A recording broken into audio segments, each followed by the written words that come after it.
Hi, My name's J.C. McCauley. I'm Naisha McCauley, and Well, you're watching AccessTV.org.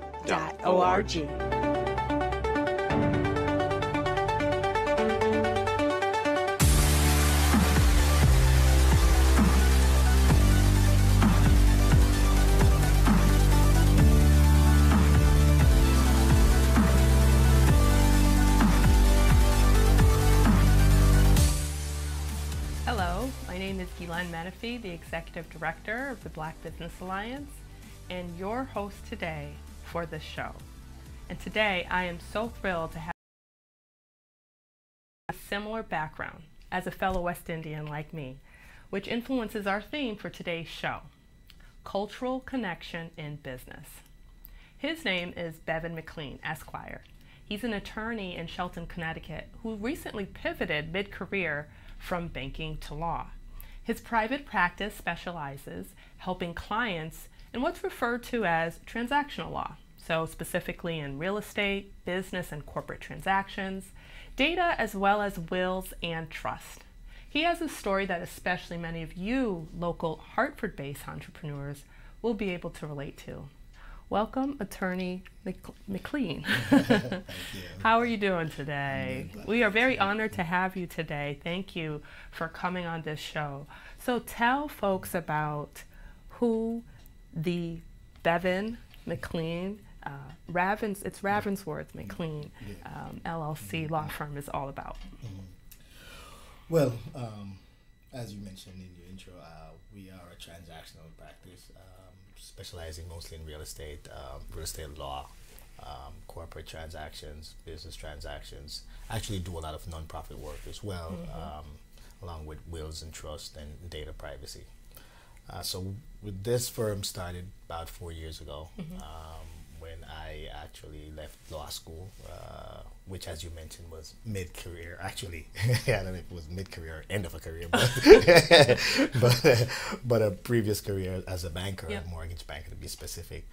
So now having that background has actually helped with the practice in the sense that a lot of my client base comes through those same referral sources and that network of professionals that I used to work with. So it's been a journey, to say the least, but it's been a good one. And maybe if you can help us a little bit, because I think that you did have a very interesting story to have this pivot, what we talked about, right? A lot of folks, not that it's exactly the same thing that they always do when they go in to start up a new business, but many times it's what they've been doing as an employee for another company and now they're for themselves. Talk to us a little bit about that pivot. What really compelled you to move into this space? So I'd always wanted to be a lawyer. That's for sure. Actually, I don't know if I always wanted or my parents always wanted me to be one, but that's right. But that was the case. When I was in banking, I was in mortgage banking to be specific, and during the time, what we call a crisis, financial crisis, the mortgage banking world wasn't the best place to be at that time. But it also created an opportunity. And what it did was it created an opportunity for me to finally do something affirmatively for myself as opposed to having, as I like to say, my reaction to life's stimuli, right? Yeah.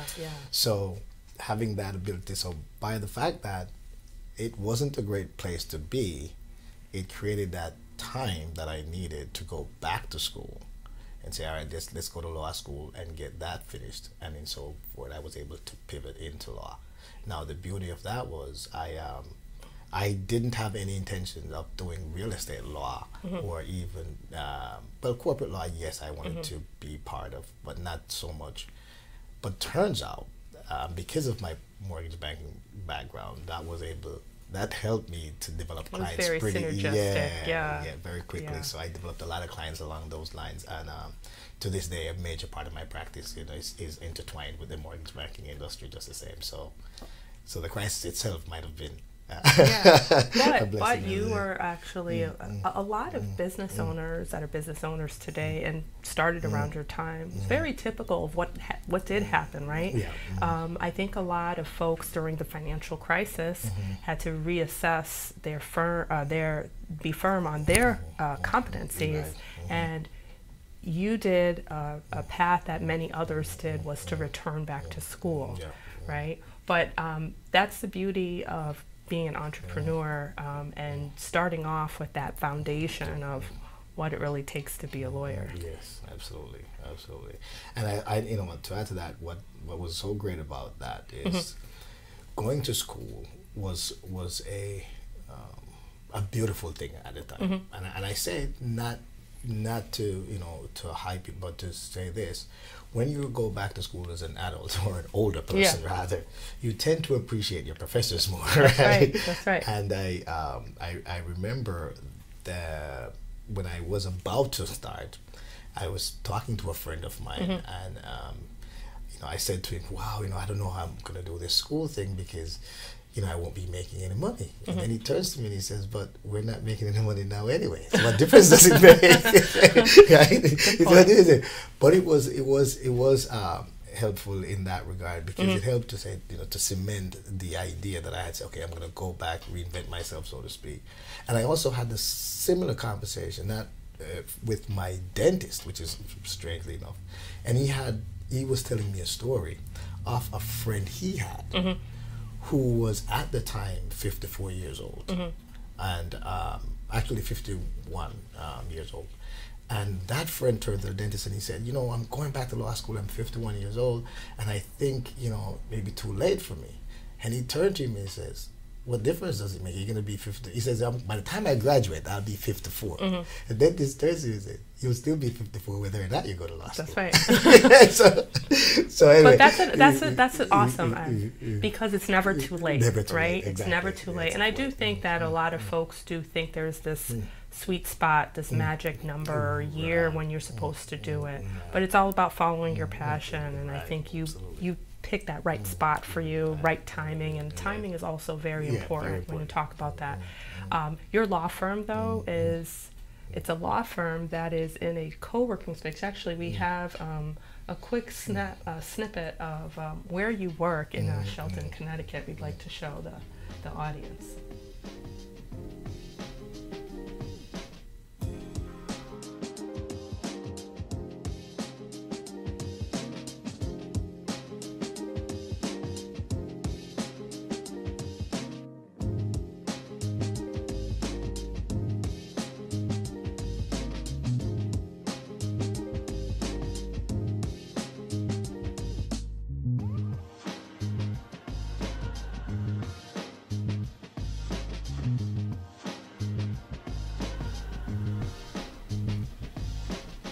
I like this co-working space.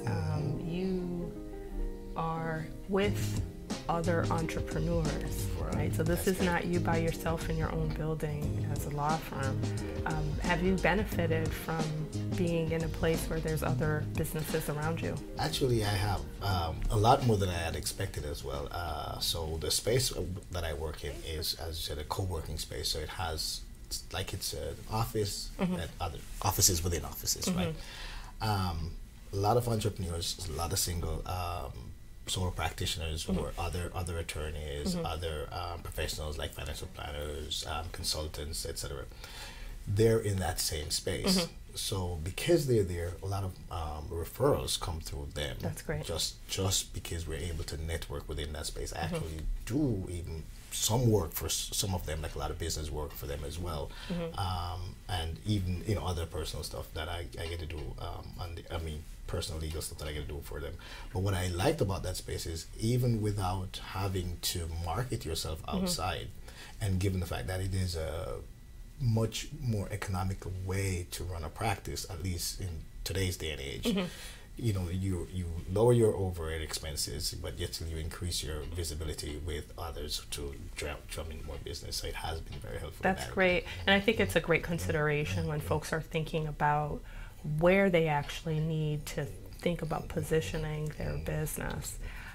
But as an entrepreneur, you are just not centered on just law. And our theme today is cultural connection in business, right? So leads into your heritage. Yes. You're Jamaican, right? Yes, I'm Jamaican. So I'm going to be a little bit stereotypical here and say you have 3 jobs, right? Because you're not just a lawyer. No, this is really not just about you being Jamaican, but that you are an entrepreneur that's thriving, and in more than just law. You're right. You teach, right? Yes, That's I do. right. Tell us about that. So I'm also a professor, or preferably an adjunct professor at the University of Bridgeport, where I teach, strangely enough, a class that's called business planning, and also a class that's called business law.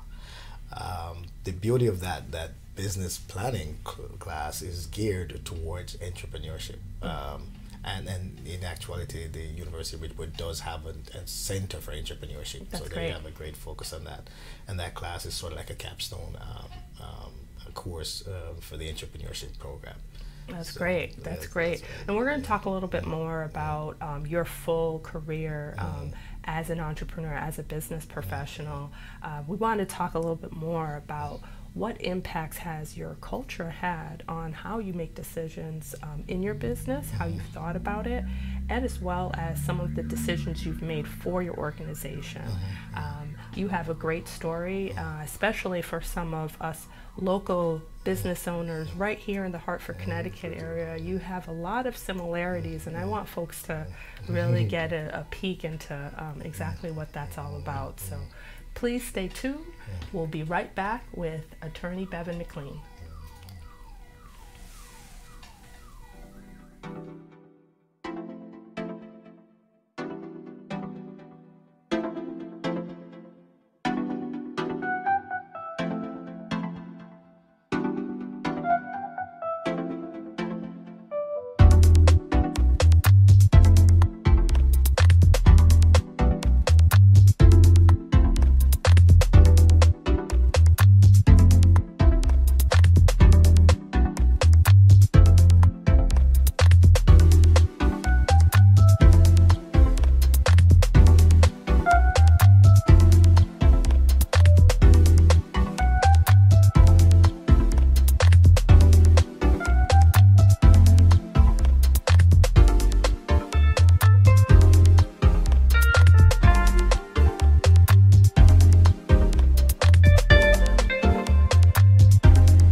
Hello, it's Guilaine Menefee again with the Black Business Alliance Show. I'm your host for today, and with us in the studio is Attorney Bevon McLean, and our theme today is around cultural connection in business.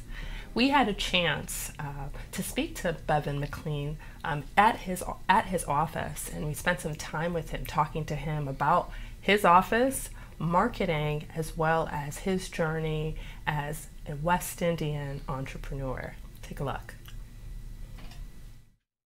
Thanks for joining us here. We are in Attorney McLean's office in Shelton, Connecticut. So, Mr. Bevon McLean, you have a very nice office, very cozy in here, a little bit of style. I love the art. Why do you choose this office here? Why does this work for you? Well, first of all, thank you. But I would say this. This is like my home away from home, so it has to be a place where I feel comfortable to do my business. It is a co-working space, in fact, but one of the things why this works is it affords me the time to concentrate on the work that I do and don't have to worry about the maintenance of these things. That's right. Having to clean up and all that stuff. That's all done by the management company that runs this. Oh, that's awesome. So you just have your folks come in here, and you know, one of the things I loved about this building and just walking in is, if you think about the old school model of location, when mostly everybody had a brick and mortar, curbside appeal, right, was so important. And especially you as an attorney, how has that been working for you to have that amazing lobby and and these aesthetics? Well, to be honest, what has been so great is that most of my clients are very wowed by that when they enter into That's such a great, majestic yeah. lobby, right? But partly it's because when you present yourself as an attorney, you need to present yourself in a way that you're impressed by. Your clients are at least impressed by that, but not in a way to necessarily trick them into some sort of impression, but that you are here for business, right? That's right. Because ultimately, that's what it's all about. That's right. So, Bevon, tell me about your water. It has your name on it. Yes. Actually, this is the water I give to my clients when they come in. So I do have a refrigerator here in my office. So as soon as my clients come in, I usually present them with water. But what it does is it has my name, my firm name. It does have my contact on there. But more importantly, there is a story behind this, right? So the story is simple. So I went to my dealership to have my car serviced. While I was waiting in the lobby to have my car serviced, I noticed they had a refrigerator with water and other beverages in there. And one of them had the dealership's name and address on it. The water was like that. So as soon as I saw that, I was like, wow, I like that idea. So, subsequently I found out what company did them, and I made sure I got the same thing done for mine, because I was impressed by the dealership. So, That's right. although most times you'll go to, an attorney's office, you probably wouldn't see something like that. But I said to myself, no, that should work. But my clients have been very well by it as well as soon as I presented to them. Yeah, I mean, I think this is a great example of being the consummate entrepreneur, right? And I think that's really important for folks to understand when you're running a business. You always have to continue branding yourself. Exactly. And I think you're doing that here with the water. Yes, I think so. I do think so. Yeah, this is excellent. What else have you been using for products or putting your services out there from a branding Well, from a perspective? branding standpoint, so I do a lot of transactional work, right? Which means, in attorney speak, we talk about non-courtroom work, which includes real estate, business transactions, and trust and estates. So, in so doing, we sign a lot of documents with our clients. So when I'm signing with my clients, I always give them one of my pens, right? Okay, pens. sure. Everybody has pens, right? Right. But my pens are another way I brand myself. And part of that signing that document, let's just say we did a will or a Right. trust. Part of what the client leaves with, not only a folder with the branding on it, shows that the firm that they did it with, they also leave with a pen that they used to sign it. So they'll always remember that pen to sign, that they used to sign such an important document. So that's another way you brand them, so you leave that impression with them that way. Always marketing, always branding. That's awesome. Thank you. We moved to another office in this co-working space, show the versatility of some of the convenience that Attorney McLean has here to be able to use the resources that this building, this co-working space has. So now, in continuing our conversation, you as an entrepreneur has had an abundant journey, if you will, a real interesting path around entrepreneurship and how you have approached business. And one in particular that I liked talking about you before was around your attempt, like many others, to open up shop. And like many entrepreneurs that unfortunately don't really stay in business too long, not past the 1 to 3 year mark, you had a very similar story, but a little bit of a different outcome. Tell me a little bit about that. Well, yes, I did. So several years ago, when I was a wee little lad, right? I was a young kid at the time. I was working in the financial service industry at that time, and I had this great idea to open a little mom and pop restaurant, but not a fully restaurant, like more of a bakery, or to be more in particular, it's called a sandwich shop, for technical terms. In any event, so I sold a lot of Jamaican pastry type stuff, including patties and cocoa bread and all that great stuff. That's right. So I ran that business from afar when I first started. So I figured I could continue working, open up this store, and of course it would take care of itself because it's business, right? Yeah, I think you had labeled it almost like you wanted to almost create like a Subway. Right. The Jamaican beef patties, right? Right. So I tried to create that franchise look with it. That's right. And because the whole hope was at some point in the future I would find chains of these things. That's right. Anyway, I started out, thinking, okay, all right, so I'll open this business, not even thinking that it would require my actual presence in the business, right? turns out, I was warned by some of my coworkers and even my boss at the time said, no, you can't run a restaurant or this kind of business from a distance. You have to be there. That's right. So it turns out, anyway, I had to be there because, help was hard to find. It was just bad help and all that good stuff. So I went through a lot of the trials and tribulations then and there. After a while, quit my job, went to the business, started working in there, and doing all the things. So I was, cook, bottle washing, everything, right? As I went through the business, it never got to that place where I was able to get myself, changed as I had hoped. But ultimately, I was able to sell it to one of my actual customers who would come all the time, and that customer would come and he would say to me, I like how your business set up. It looks like a franchise concept. Are you franchising? And I'm like, well, I didn't think of that, right? I wasn't thinking about doing that, but they said it's a good idea. So lo and behold, before I was an attorney, of course, I called up some attorneys, right, to get some ideas of how to get this franchise thing working. Well, to say the least, it was too expensive for me to do at the time. Okay, sure. So my said customer came back later on, and then he asked me if I would like to sell it. And I said, oh, well, now that you mention it, I could use the break, right? So anyway, I ended up selling it successfully, so I would say, but that was my exit from that business. How long were you in the business, by the way? Actually, 5 years. 5 years. Yeah, okay, yeah, so you were the business model yourself, right? Okay. Yes. So I think what I like about the story though is something that sometimes we as entrepreneurs don't consider is that you perhaps don't have to live and breathe whatever that business that becomes your baby. You don't have to live and breathe it all the time. Sometimes it's just the idea, right? And so even though you had a vision for it to be a franchise and for it to be the Subway of Jamaican beef patties, right? You were able to, the customer was able to take the idea and run with it, and you were able to have a financial profit out of it, right? Right. Yeah. Right. And I mean, one of the good things too is that with business, as I see it, and actually I did learn a lesson from that business, and from then I recognized that you don't need to be married to the business, right? And most entrepreneurs do that, right? And as I got more mature and learned more about business, and after going to business school and all that stuff, I was able to realize that sometimes it's all about the exit strategy. That's right. Right. That's right. That's excellent. Right. And that was, even though that wasn't the way I was thinking at the time. Right. But at the end of the day, my customer sort of bailed me out. That's right. So your exit strategy kind of came a little bit after the fact, but at least you had one, and at least now going forward, as an entrepreneur you are with this law firm, you have an exit strategy in place. Yes, I do. That's great. What else would you say is a key message from that, from understanding that how integral you really actually didn't have to be within the business model for it to work the way it needed to? What other messages would you give to entrepreneurs, especially right here in Hartford, Connecticut?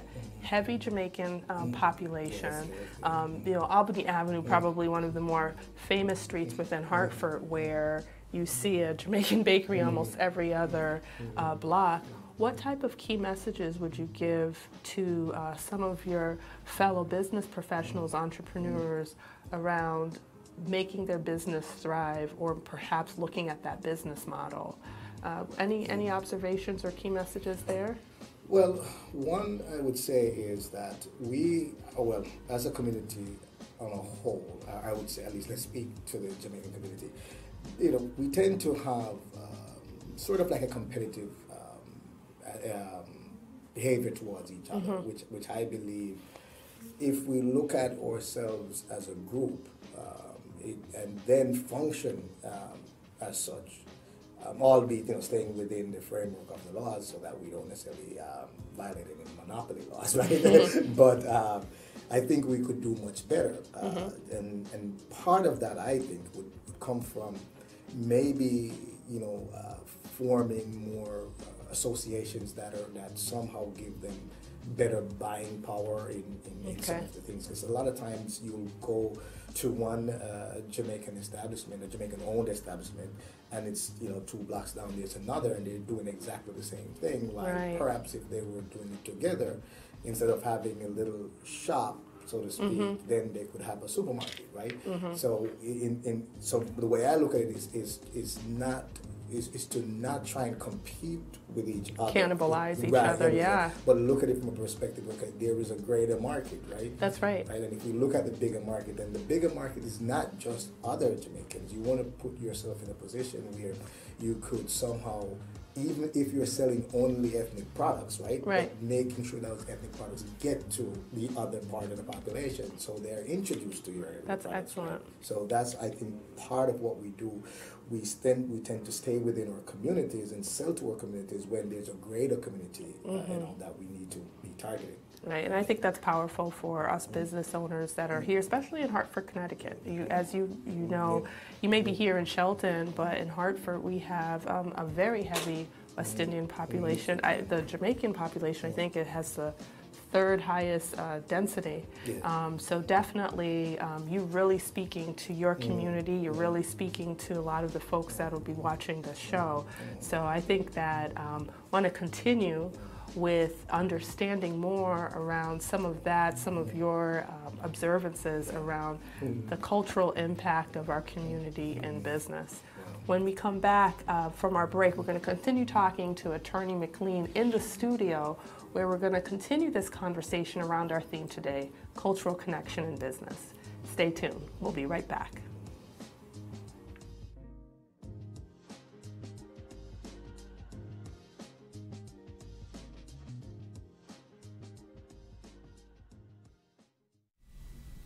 So, fantastic piece with you in your office, Bevon.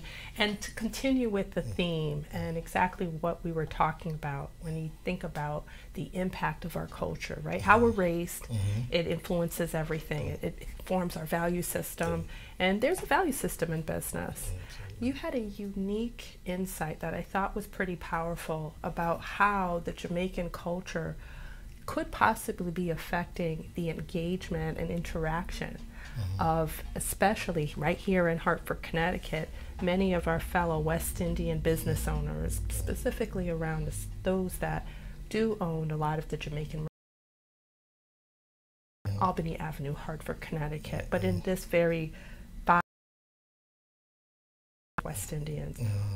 Talk to us a little bit about how it might be optimized a little bit if perhaps our culture and things like the caste system that you alluded to before, if you can explain a little bit more. I thought that was fascinating. So, a lot of happens within the Jamaican culture that, and I may be, chastised for saying so because they certainly don't speak about it, but there is a sort of lacking of meeting of the minds that is caused due to some cultural issues. And some of those cultural issues include, among other things, the socioeconomic stratification of the country, right? So there's certain Jamaicans from maybe, if you want to say upper class, middle class, lower class, whatever the case may be. And that sometimes plays a role in bringing us together. So a person may feel that because they're from a certain socioeconomic background, they shouldn't necessarily be hanging out with somebody from another socioeconomic background. Also, it also speaks to a comfort level thing. Even though on the surface we're all Jamaicans and we would think we're united in under that one front, there's still these other issues like that play a role in to where we do business and transact business, which then, in turn impedes the idea of unity. That's right. Bringing business together, maybe, making it a more prosperous community, if you will. That's right. So we do have some issues with that, but it is not so much. It is not a very pronounced issue, though, I would say, and it's not spoken of as much, but it does play a role because it's deep. Right? We appreciate, though, that type of insight. That's what we need to talk about here.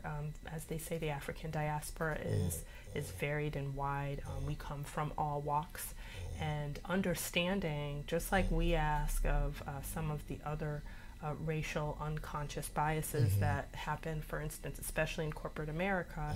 I think that we need to also understand what we might not be as aware of in the forefront of when we are doing business with each other, and those types of cultural impediments that may not make us as successful as perhaps we can be. So we really do appreciate that type of insight. What would you leave as a final thought, which we ask all of our guests that come onto a show? What would be something, especially having that in mind, our culture and our background, that can influence how we walk and talk, how we think, and how we engage with each other, whether it's fellow West Indians like we are, or other African Americans, other minorities? Well, you know, as a parting thought, I think, so there are two things that happens when West Indians in general, or actually a lot of minorities, graduate from high school, right? And you sort of have this zero-sum game. Okay, I may go into business or I'll get an education. And I don't think the two things are mutually exclusive. As a matter of fact, I think they're so compatible that they need to be done together. So I believe if we start as entrepreneurs, start looking at ourselves and say, okay, yes, I may be a business person, but it doesn't mean that it's at the expense of an education, whether formal or not. But because part of that, the education does this to any business person, is that it gives you the knowledge of things that you don't know, which would only add to your business. And secondly, it creates an open networks that you wouldn't otherwise have. So even as a business person, as a matter of fact, I could speak for myself as a business person, as an attorney, I'd say probably more than 50% of my business leads come through other attorneys which I met in law school. Right. So that created that network. We could use great examples like Bill Gates and Steve Jobs, all those people. They're very wealthy people and have done very well in terms of success. But every single one, albeit may not have finished school, their networks began there. And I think, and that's what came together to make their business extremely successful. So if we need to move that needle a little bit more, we need not just to say, okay, let me open this store and sell beef patties, right? But yes, I may do that, but why don't I go back to school or go to business school, learn the business of business? How do I the business administration that's needed, know the accounting, know how to speak the language of the professionals that are going to support you.